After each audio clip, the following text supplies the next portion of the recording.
কাচ্চি খাওয়ার স্বাদটাই আলাদা। তো আজকে কোম্পানিগঞ্জ যাচ্ছি কাচ্চি খাওয়ার জন্য, আমি আর মামা মেহেদি।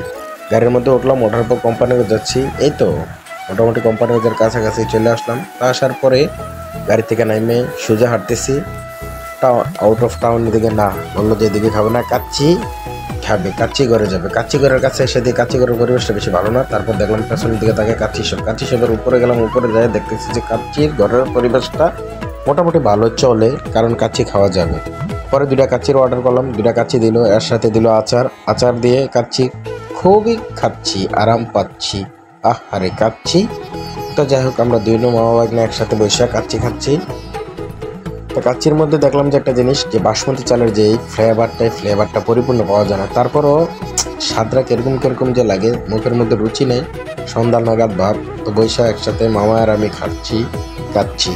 তো খাওয়ার পরে দেখলাম যে না, মোটামুটি কাচ্চিটা শেষ পর্যায়ে। তো আরেকটা রাইসের অর্ডার করলাম, তো আরেকটা রাইস নিয়ে আসতেছে। তো রাইসটা আনার পরে এর ভিতর ফাঁকে একটা হাড্ডি পাইলাম, হাড্ডিটা 4টা খাইলাম। খাওয়ার পরে রাইসটা আসছে, রাইসটা ঢাললাম, ঢাইলা খাবারটা খাচ্ছি।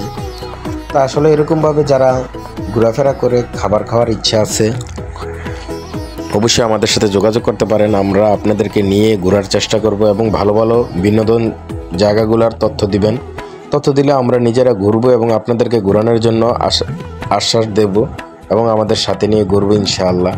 তো এই পেজটাকে লাইক, কমেন্ট, ফলো দিয়ে রাখবেন এবং শেয়ার করে দিবেন এবং প্রত্যেকটা ভিডিও দেখার চেষ্টা করবেন ইনশাআল্লাহ।